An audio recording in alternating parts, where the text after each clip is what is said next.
I am going to go ahead and talk a little bit about our presenter. So Jenny Dobb is our presenter for the day.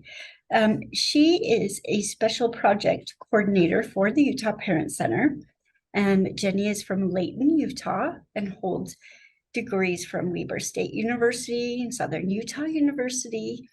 Let's see, and Jenny is a philanthropist at heart and enjoys trying to make a difference in the lives of others through connection and identifying available resources.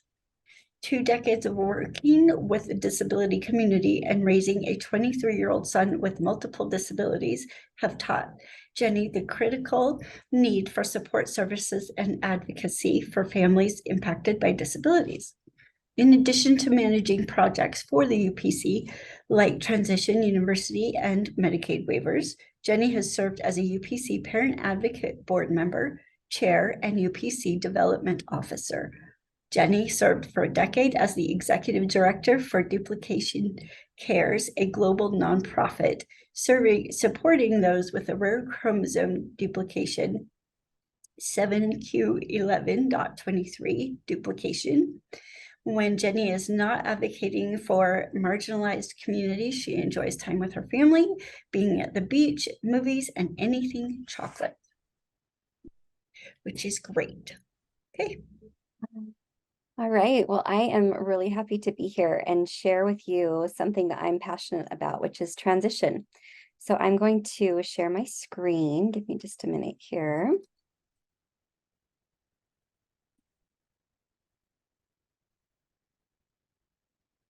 And Thelma, are you seeing the presentation? Yes. Okay, and you're just seeing the presentation screen, is that right? Mm-hmm.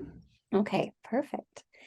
Well, Transition University is fairly new. So some of you may have attended our classes before, and some of you may have not heard of Transition University yet. So we are grateful that we're able to incorporate Transition University, or TU, like we call it around our office, into Family Links, into this conference. We feel like it's really important. This was a 3-year grant that we just completed last year, and now we've rolled it out into our training library. And so I'll get into the nuts and bolts of it and show you how it can benefit you and your family. And if you have a self-advocate in your family who has a disability, we would love to make sure that they have these services. So as Thelma said, I'm Jenny Dobb. You can reach me at the Utah Parent Center if you think of questions that you have after this presentation. I work on this project along with my partner, Sarah Olson, and she is a parent consultant that can help walk you through all of the tricky issues like post-high, graduation options, guardianship, all of the things. So be sure to reach out to us as you have questions. We would love to help you. So this is a picture of my family. It was taken on Mother's Day last year. And you'll notice one of these things is not quite like the other. I have a 23-year-old son, Jackson. He just turned 23 in August last month.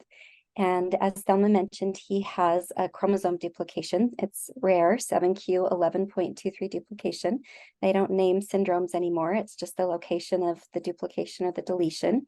And then he's also on the autism spectrum. He has significant anxiety and oppositional defiant disorder and depression. So we kind of have alphabet soup going on at our house, and sometimes it's really challenging to navigate whatever mood he's in for that day. But he is awesome, and he has taught us so much. And transition is important to me because I work for the Parent Center. I thought I knew all the things, and it turns out when you have a young adult going through the transition years, there's so much you don't know. And so through this curriculum, through the TU curriculum, we have really tried to break it down for you and make it really digestible. Everything in this curriculum is color-coded so that you can, find what you need at the time that you need it. And we just really want it to be user-friendly. One thing that stood out for me during Jackson's transition journey is I knew that I needed to track graduation credits when he was in high school. And because based on his disability, I knew the data would show that he needed post-high. Well, it turned out that I didn't know everything I needed to know. And so we got to the end of his senior year and he almost graduated when we needed him to go to post-high to continue gaining these skills that he needed to be independent and part of the workforce and to be more successful. And so even somebody like me, there's so much I need to know. And this is just one example of a gap that we identified that parents need to understand and be able to implement changes in their the transition ages of their youth so that they can help their youth be more successful. So go to the next slide here. This curriculum was not just created in the Utah Parent Center silo. We had so many helpers. We have great relationships with a lot of partners and agencies and other nonprofits across the state. And so this is just a short list of some of the people that were on our task force that helped us create and pull together all of this curriculum. And we're excited about this because it's never been done before. Previously, if you needed information about, education, then we could help you with that piece. Or if you needed help with DSPD, you would go over to DSPD.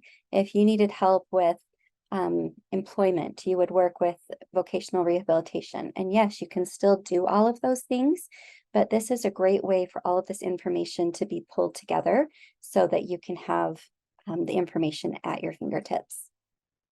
So the way that we reach you is through these monthly TU Tuesday, so Transition University Tuesday classes. And we have broken the curriculum down. We used to teach it once a quarter, and we would throw all this information at you. And the first time I heard it, I just was so overwhelmed as a mama. And so what we've done is we've broken it down to a monthly topic, and then we'll focus on a specific issue that might be coming up. So you'll notice in September, which is this month, next Tuesday, we're teaching on the transition IEP, post-high, graduation credits, all the things that you'll need to know for this upcoming school year. And we've tried to kind of break it down based on a month topic, if it fits like that, like with school starting or ending. And then other things throughout the year, like in January, we'll be teaching on self-advocacy and voting rights, the legislative process, why that's important as a mom or as a dad or a caregiver or as a self-advocate, why you need to be aware of what's going on in the state. So we have these monthly TU Tuesdays. We also have the one-on-one consultations. So as we go through this and you have a question, and maybe if we can't answer it today, you can reach out to the Parent Center, talk to Sarah Olson, and she's that one-on-one consultation. All of our services are free, and Sarah loves to walk you through whatever issue that you're having or challenge or question, and she can break it down for you and give you the resources that you need. We also have a wonderful youth advisory board, and I'll talk about that more in the presentation. We have our dedicated newsletter. If you have not signed up yet for the Parent Press, just go to utahparentcenter.org, and you can scroll to the bottom of the homepage on our website, and you can select exactly which newsletters of the Utah Parent Center you want to join. Or if you want to join all of them, that's great too. And there's a dedicated section of our Parent Press, our newsletter, that focuses on transition every month. So we'll take a topic, we'll break it down for you, and these are bite-sized bits that you can get each month to help you stay up on transition. Okay, this is our pride and joy of Transition University. Here are these books, and we will send this information out to you. And Thelma, I don't know if you have access to the presentation, if you're following along or not. If you do, maybe I'll have you help me put it in the chat. Okay, Do you have that up? I do. Let's see. Okay, so on slide 7, if you'll start putting all of those resources in the chat whenever I have those up for you, that would help me out a lot. But let me talk to you about these books. So the first book I want to tell you about is the Successful Transitions for Youth with Disabilities. This is our youth workbook. It's geared towards youth. The pictures are geared towards youth, the language. There's QR codes throughout the entire book for all of the books so that youth can use their phones to scan the QR code and find the resource link and information that they need. There's worksheet pages in the books that the youth can fill out. And once we finished the initial grant that was being taught quarterly, and we started breaking it down to these monthly classes, we really decided that the books even needed to be more comprehensive. And so we've gone back and we have expanded each section of these books. And so as we get through teaching teaching the classes this year. The next time we put the book to print, we're always trying to find money to help us with the printing costs, but the next time that we'll go to print, the books will even be more thorough, more complete, have additional information. And so we're just so excited that this program is always growing.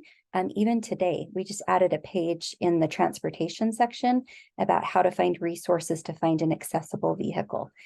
So we're just always trying to grow it, and it's based on the calls we get. It's based on the information and the questions that you send us so that we can get you the information you need.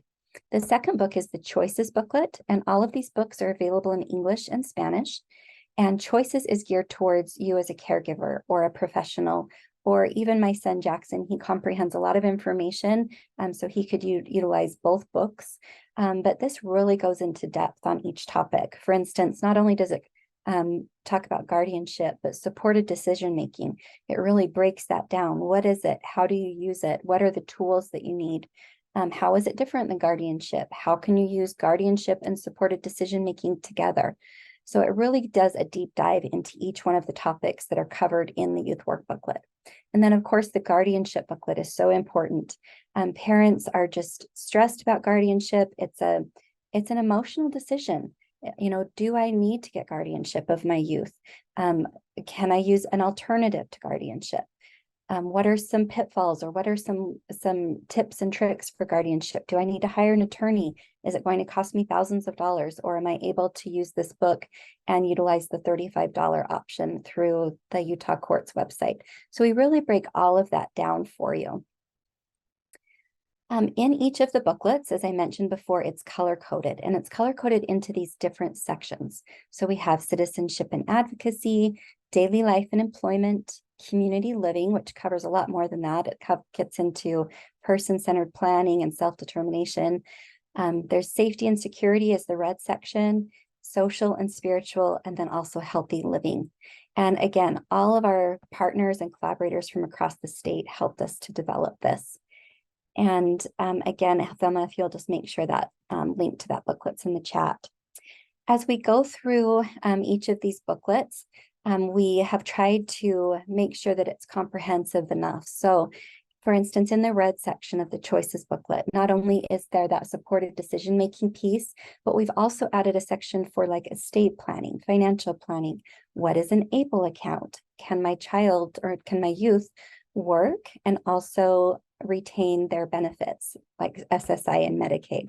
I worked with one mom who had a 25-year-old daughter with Down syndrome, and she was on SSI and Medicaid, and she was not wanting to navigate employment. It was just too tricky. How would she let her daughter work and then also try to maintain these benefits that were necessary for her daughter's independence? And so we walked her through that and showed her exactly how an ABLE account would work.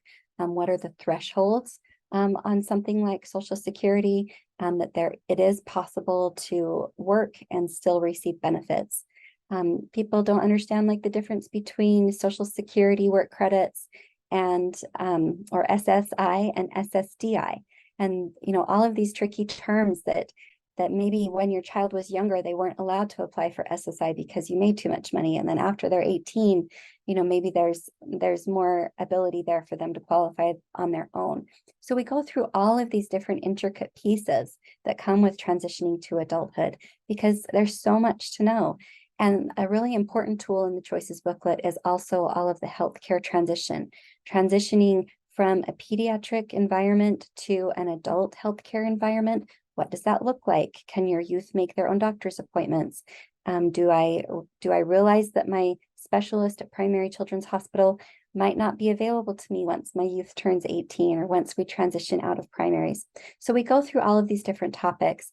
And people like the University of Utah and Intermountain Healthcare and folks from Primary Children's have all been key players in creating this curriculum. So it's so important. We all, as a state, I don't think transition has ever been focused on so much before as it is right now. And so we're just grateful for all these partners that have helped to bring it together. In the guardianship booklet, I've talked a little bit more about this previously, but it's really important to understand it is possible to do this yourself. You don't necessarily have to hire an attorney. Maybe your situation is unique and more complicated, and so you'll feel more comfortable with an attorney. We are not attorneys as staff members of the Utah Parent Center, but we have had the Disability Law Center and other attorneys vet and go through this book to make sure it's as accurate as possible. And so we feel confident that it's a very good guide and a tool that you can use to get you started and to help wrap your head around this really complicated issue of guardianship. I know personally as a mama, I've had to do that pros and cons list with Jackson. I really want him to be independent, and he does so many great things. He works at Lagoon, he works at McDonald's, but there's this other piece. Could he navigate a lease by himself? Could he navigate a contract? Could he go open a banking account? Would he be able to protect himself from other people that want to maybe take advantage of his financial ability to earn money? Can he do all of these things? And so going through the book, we really spell out what things moms and dads and caregivers need to think about. Also, what will happen to Jackson when I'm no longer here? Will his sister Lexi step in? Is there another executor that I want to put in place? So we help parents kind of go through all these different pieces and understand the ins and outs of guardianship. We wanted to jump into the book a little bit with you and the slides that are presented in our monthly classes, and then also pages of the book, just so you could kind of get a feel for what it's like. Like I said, the first section is the citizenship and advocacy section. And so we really dive into what it means to live a self-determined life and experience life with a dignity of risk. So what does that mean? As a mom, I've called the shots for Jackson for 23 years. I've done all the things, I've got him to all the places. And so as he's getting older, and you can start this as early as 14, 13, whenever your youth is ready. But we really want to give youth an opportunity as they're going through this transition period of age 14 to 22, 26, opportunities for growth. So as parents and caregivers, we need to remember dignity of risk. Our youth are not able to learn unless they're able to make that mistake within a safe parameter, of course. But having high expectations for Jackson, not only that I need to have them for him as his advocate, but teaching him that he can do things, that it's possible for him to meet his goals. And he learns to have high expectations for himself. So we talk all about self-advocacy. What does that mean? What does it mean to disclose your disability? When would you want to disclose? When should you maybe not disclose? We kind of go through all of these topics and different disabilities and what that might mean. Also, voting rights. Jackson, he has autism, and this is not the case for every individual, but some youth with autism have what I call a superpower. And Jackson's autism superpower is politics. And so he knows exactly who's running for office. He knows, where to vote, when to vote, and voting is really important to him. And so making sure that our youth have the opportunities that are available to every other youth is an important part of this transitioning to adulthood. So we'll go through voting. We have a voting video. We talk about the legislature, and also as parents, understanding where we've been in order to appreciate where we've been in order to know where we need to go. So all these moms and dads before us have helped with legislation, like creating the ADA or the Olmstead Act, or all of these different pieces of legislation that have paved the way to where we are. But are we done? No, we have so much more work to push forward and to move forward, and we can't do that without voices of advocates and self-advocates in our legislature in Utah. And so we go through this piece of advocacy and really help people try to understand all the different ins and outs for disability legislation. The next section is our yellow section, and this is really important. It not only are there checklists for different areas of life, like can you prepare a meal, can you shop for groceries, do you have an exercise plan, do you know how to maintain your finances, what about communication, are you able to communicate effectively? And so it goes through lots of different checklists, but it's also a good reminder for me as a mom to think, okay, this is where we need to set a goal for Jackson. This is where he's really excelling, and this is where he may be struggling a little bit. We also work on different aspects of education. So there's all these different options for graduation. It's not just a diploma or nothing. We have links and QR codes to different Utah State Board of Education resources. We talk about tracking these graduation credits so that youth don't accidentally graduate. We teach parents about the IEP, the transition IEP, all of the different components for it, how you can loop in your DSPD or your DSPD representative or your support coordinator, maybe any staff that might be an integral part of your youth's transition process or their daily life. Maybe there's other people like vocational rehabilitation that you want to invite to your IEP meeting. We talk about the importance of employment and looping employment into that transition IEP, soft skills, hard skills, what's the difference? We talk about pre-employment transition services or pre-ETS, and how, Jackson in high school went and stocked the shelves at Smith's, and that showed him within 2 weeks he did not want to work at Smith's. He really liked food service, and so that was the direction that he went, was McDonald's, but he wouldn't have known that without that pre-ETS training in high school. Also, how you work with vocational rehabilitation. We've done a lot of work this year. I talked with one of the leaders of VR, and I just said, it's not happening. The information from VR is not getting, the water's not getting to the end of the row. We're not understanding as parents how VR works, how to really make it work for our youth. And so we've done a lot of work with VR to get the information to you through new videos, new handouts, working with the Utah State Board of Education to make sure at IEP meetings this information is being brought forward. And so all of that is found in these books, and it can be a really great resource so that you can get a jump on employment and helping to help your youth to be more independent and more successful. So here's two other sheets from the book. One is taken from vocational rehabilitation on the left, and the one on the right is from Utah State University through their Institute of, I always get the acronym wrong, the Institute of Research Public, I just call it IDRIP, but it's not. It's what's my Utah Parent Center staff is probably laughing right now, but it's the up at Utah State University, they focus on disabilities, and they've given this really good tool, and I included it in the book because I thought it was a great skill check. So I could go through and say, okay, can Jackson do these things? Can he do this topic? Where do we need more work? And this is the checklist that they have for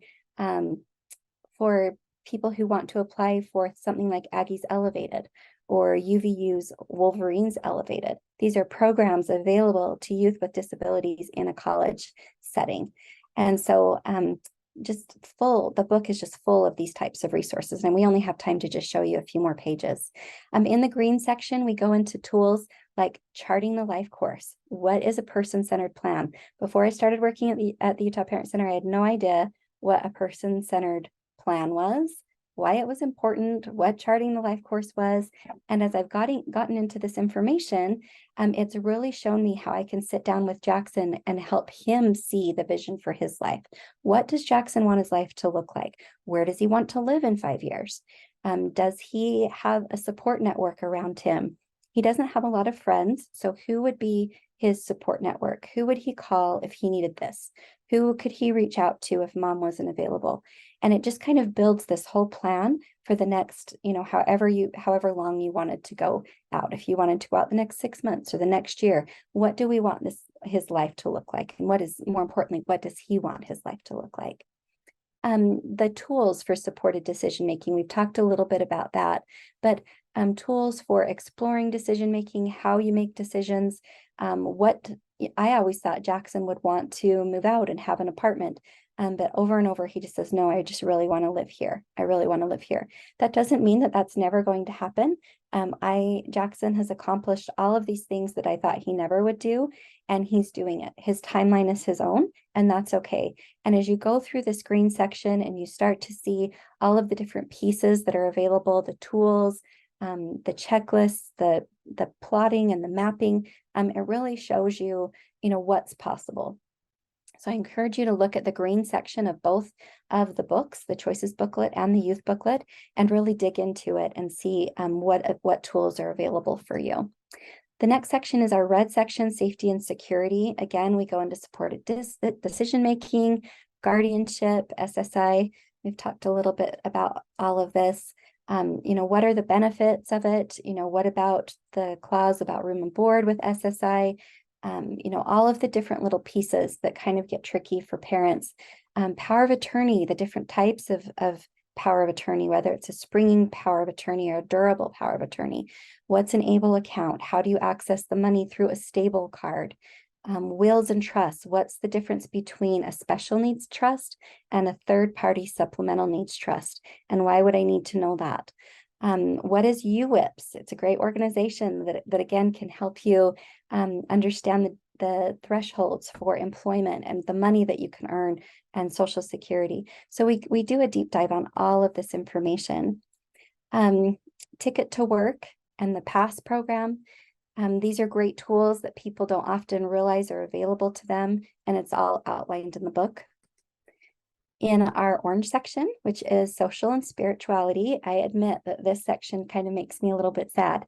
It's only about 3 or 4 pages, and this is one of the biggest areas of Jackson's life where he struggles. He doesn't have a lot of social connections. He doesn't have any friends. He just has our family and neighbors and people in our church community. And while everyone is very kind to him, Jackson gets sad because, his siblings are starting to leave home and he doesn't drive. And because of his autism and part of his disability is that he can understand speech, his receptive language is great. It's just his articulation. He struggles to really put his thoughts together and verbalize them. And so communicating and carrying on conversations, unless it's about a topic he's interested in, like politics, is really hard for him. And so I was excited when I put this part of the book together that there was going to be a lot of tools that, might be something I haven't thought of before. And, there's just not a ton of resources. And so as I've talked about this with community partners, we all have agreed that this is something that we're really trying to work on. And so I know that we are going to be getting some new funding to kind of expand this section of the book, because Jackson's 23. He's a man, and there's things he needs to know, and there's things he needs to learn about, things like sexual health, dating, what's appropriate, consent. What does that mean if somebody tells you no? What does that mean if you need to tell somebody no? And we need to go through all of these things so that I can continue to give Jackson the resources and the information he needs to not only protect himself, but to be a good citizen and a good community member and a respectful community member. And so there's all of these pieces. It's not just, 14 to 16-year-olds and going through puberty. Yes, that's a part of it. But what does it mean to be an adult with a disability and to live a full life and to have those connections that all of my other children have? So watch for more information coming on this section. We're excited to help this section grow. The last section of the program is Healthy Living and Adult Healthcare. Again, this was built with the University of Utah and Intermountain Healthcare, also DSPD. We learn about managing your medical care, Medicaid waivers.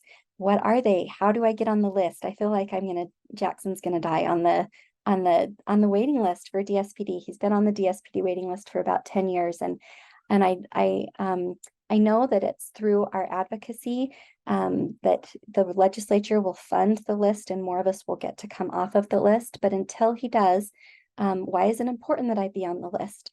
If I'm on the list, then I qualify for one-time funding, and we qualified twice. So I hear some people say, don't get on the list. It doesn't matter. You're never going to get funded. But we've been funded twice. And so that not only does that allow us to get funding, but it also shows the legislature and other key policymakers in the state the great need as the list grows. And I don't have the latest number, but I think it's around 4,000 people on the list. It might be more now. But there's other pieces. We go through each waiver in the book and break it down. Okay, once Jackson gets off the wait list, what if he gets the CSW waiver, the community supports waiver, what exactly would that entitle him to? We've never been allowed to play in that pool. And so I don't really know what that would look like for our life. And so having this information would help me not only in my advocacy work of trying to get the list funded, but it would also help prepare me for what's coming. We also have information in there on things like what is a HIPAA release. A lot of people think, oh, well, I have power of attorney. That's all I need from a healthcare perspective. that might be true depending upon how your power of attorney is written, but there could be other things that you might need, like the Utah Advanced Healthcare Directive, that covers like the living will. There's also a thing that I never knew about, which is the Utah Declaration for Mental Health Treatments. That could be key if you're dealing with a youth or a young adult that has a lot of mental health disabilities. We include videos that help explain to your youth about insurance, things like a deductible, what's a copay. A lot of times youth, as they're learning, they really need that visual piece. And so we've tried to include a lot of resources that you can use in your home training to help them. There's a thing called a healthcare notebook, and it's available on the Utah Medical Home Portal, but we also give you a cheat sheet in this book about how to create that. So I can create a notebook for Jackson that helps him track all of his meds, all of his lab work, who are his specialists. And it's also a great tool if something happened to me tomorrow, sister would be able to pick up his notebook and be able to know right where we left off, who to call, where would she get the refill on the prescription, if she couldn't find the bottle, all of the different pieces. And this really gives Jackson empowerment and autonomy to control his own healthcare, because again, he just does what mom wants him to do, goes to the appointment that I set up. And so as I can give him information and tools to be able to manage his own healthcare, it's just going to benefit him all the more.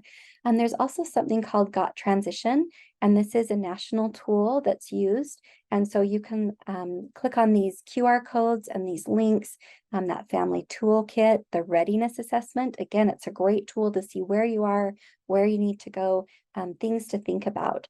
Also think about your specialty clinic. So let's say you have a youth who's part of the diabetes clinic at the University of Utah or at primaries. And, what are you going to do? Who's going to be the warm handoff? Who's going to be the specialist? Will that clinic help you find an adult provider? Get into those conversations with your providers now so that you can start to prepare. Who will be your neurologist? We have one youth that I know of that he was seen at Primary Children's for years and years because of significant medical issues. And once he transitioned, they found very quickly that adult healthcare could not manage him because of his size, because of his, he's very small, because of his significant medical needs. And so there was an allowance to have him still treated at Primary Children's because of his size and because of his unique needs. So start having these conversations to find out what is your specific situation with your youth. Mental health, huge. I would say out of anything we've dealt with Jackson's disability, mental health has been the hardest piece. As a mom growing up, and he was going through puberty, he was hitting some of these really hard mental health pieces. The only tool I knew at the time was to call the police. And I just thought, well, gosh, that's not going to do me a lot of good. They're just going to take him to McCady Hospital, stabilize him, and then we're going to be right back where we started. What other tools are out there? And I had no idea. And so having this at my fingertips during a meltdown would be really helpful for me. When he tells me that he just wants to die because he's so sad, I have tools instead of just thinking, what am I going to do? What am I going to do? And so these tools are so important, and to know and to plan ahead. And it's this process. This whole process of transition is a marathon. It's not a sprint, but you're not alone in this. We are here with you. We will help to meet each challenge that comes up. But our job as a caregiver is to try to say, okay, what's coming? Let's look ahead. What piece do I need to put in place? And then use us as support. Because again, our connections all over the state, we can help link you. The Utah Parent Center is the connector. We link you to who can be your best support system. Something that I just love, love, love is our youth advisory board. And so if you have a youth that might be a good fit for this, I would love to have them apply for this board. We're looking for more people to join us. Right now, I think we have about 5 to 6 members on our board. We just, one just recently passed away. And so we just lost our Nathaniel just this last week. And so we're sad about that. Nathaniel was a huge force on our board. And we're always looking to fill spots on our youth advisory board. So if you have a youth that's ages 14 to 22, we would love to have them join us. We have monthly meetings. It's the first Wednesday of every month. And we talk about self-advocacy. Everyone holds a position on the board, whether it's, the president or the vice president or the secretary, or you give the news report that you found for the week, whatever it is, everybody has a job, everyone's involved, and everyone is valued. We present Utah Parent Center curriculum to them, and they vet it. They give us their feedback. They tell us what they like, what they don't like, what rings true for them and what doesn't. We're also going to be taking them to the legislature in January when it's Nonprofit Day on the Hill. And so we would love to give your youth the opportunity to join us at the legislature and to interact with our legislators, who are the key people making these decisions about our youth. And it's nothing about them without them. We need their voice. We need their self-advocacy and their lived experience. So here's a QR code, or you can reach out to Sarah O at utahparentcenter.org if you're interested. And we would love to have you be a part of us. One of the great pieces of Transition University is our website. So if you go to the utahparentcenter.org and you click on resources, and Thelma, if you'll add that to the chat for them, there's a resource that says transition, and it walks you through the ages and stages. So if you're transitioning from preschool to elementary, or elementary to junior high, which was so scary for me with my kids, or to high school, or to adulthood, and you can click on adulthood and you'll get to Transition University. But we've broken down all of those modules. You can click on them. It will take you right to a training video on that topic from one of our training classes. It will take you to the links on all of the books. It will take you to PDFs and handouts and supplement material that can help you with whatever question you have, like vocational rehabilitation or person-centered planning, or whatever you're facing at that time. So after 3 years of this program, what are parents saying? Many things that bring me courage to navigate life with my disabled child. The possibility that my child might be able to work. It gave me options for the transition of my child to adult life. And I love the information on self-determination, trying to figure out how to give my child a bigger part in making decisions. And that is so key.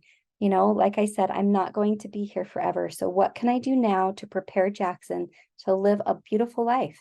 A life that he chooses, a life that's full and enriched and robust, and not just him in my basement with videos and, not having the connection that he craves.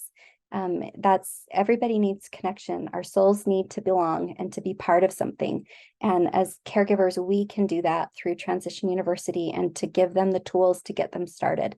Can I change Jackson's DNA? No. Can I remove his autism? No. And that's a whole different question, as if you would even want to do that, because it's such a beautiful part of life. But it's hard. It's really challenging. And as each stage of life that Jackson's gone through, as a mom, there has been grief that I've had to navigate. Friends leaving for college, or friends getting married. His friends are now starting to have children. And it's not that he can't do all of those things. His timeline is just different, but it's up to me and his circle that is around him to help provide the way to show him. He doesn't know what's possible unless I show him. And so I'm grateful for Transition University, because it's giving me the tools to be even able to have the conversation. I can sit down at the dining room table with these books, and Jackson can only handle a little bit of information at a time, but I can sit down at the dining room table with him, and I can go through the purple section and just say, okay, let's talk about voting. I know you already know how to do it. Do you have any questions about how it works in Utah, or where you're able to vote? Okay, that's great. Let's sit down and talk about, employment and vocational rehabilitation. You do not always have to work at McDonald's and Lagoon. You can change and you can move. Dad moves jobs all the time. You can move to a different job, and just having these conversations so that his worldview is bigger, and it's not just him thinking he has to do this because mom said. So I hope that this has given you some tools, some things to think about. Maybe it's just pricked a little idea in your head about something that speaks true to you for your situation. I love closing my classes with this quote. This is a quote from The Water Giver, and I've changed it a little bit to apply to all of us. But motherhood and fatherhood is about raising and celebrating the child you have, not the child you thought you would have. It's about understanding that they are exactly the person they are supposed to be.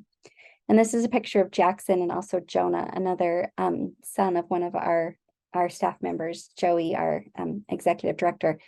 And both of these young men are on their path, and their paths look very different.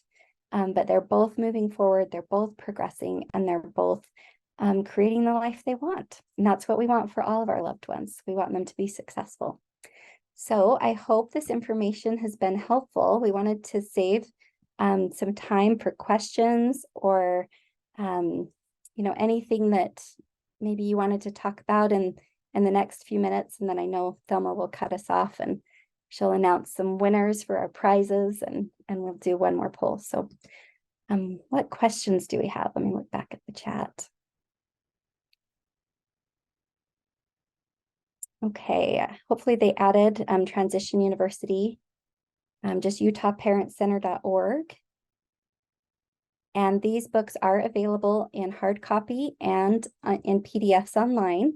So you can start to peruse them through the PDF. And then if you would like a hard copy, just reach out to the Utah Parent Center and ask for a copy to be mailed to you.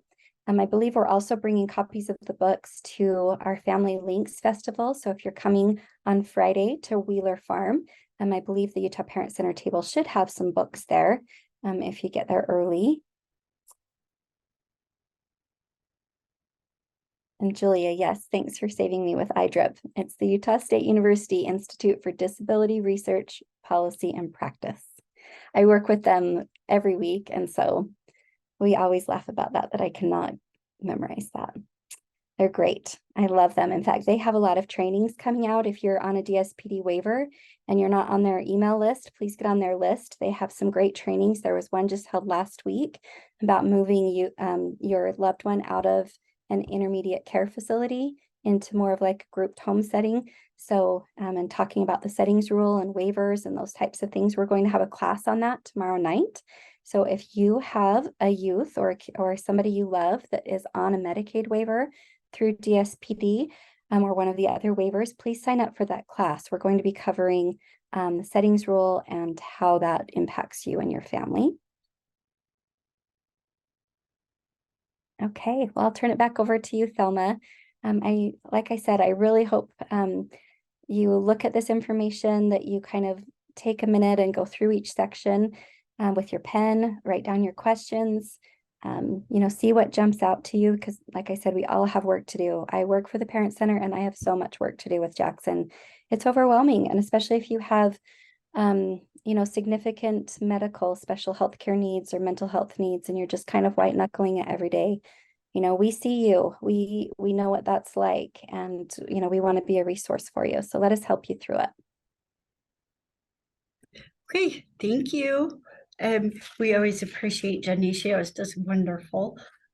So we are so thankful for her and the research and amount of time that she has put into doing this. It's amazing. And on behalf of Family Links Committee, we want to thank everyone, and we thank our presenter for being here and helping so much. And we couldn't do it without you.